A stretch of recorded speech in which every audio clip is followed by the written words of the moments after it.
Guys, may food pa nga pala ako today. So, ayan, ito nga pala yung pangalang customer ko bago ko nga po pala siya i-food.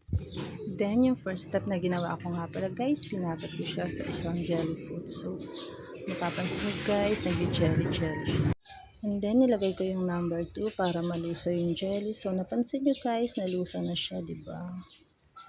So, ayan mga guys, after ng 5 to 10 minutes na nakababad, ginawa ko na nga pala yung second procedure dyan guys.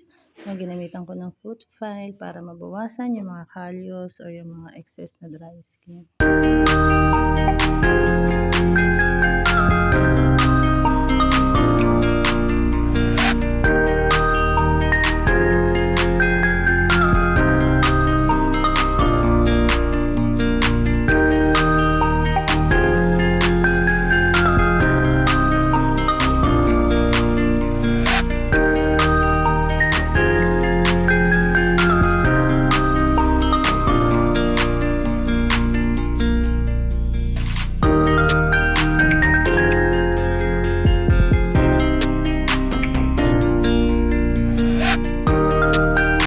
So, ito na nga mga guys, after ko nga pala siyang i-food file, ang next na procedure na gagawin ko nga pala dyan ay yung foot scrub.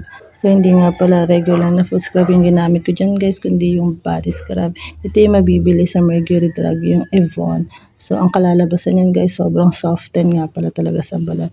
Kasi pati talampakan mo guys, talagang i-scrub ko. Diba? Kaya tanggal talaga yung mga excess ng mga kalyo dyan guys. And then after nyan, sobrang lambot talaga ng mga pa.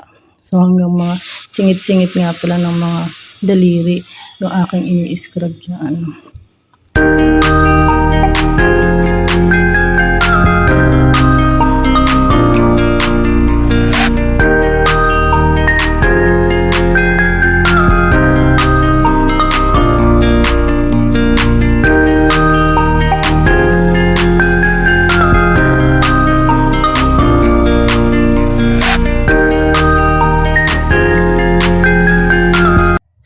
After nga pala siyang ma-scrub at mabanlawan, so proceed na nga pala tayo sa next procedure na aking gagawin dyan.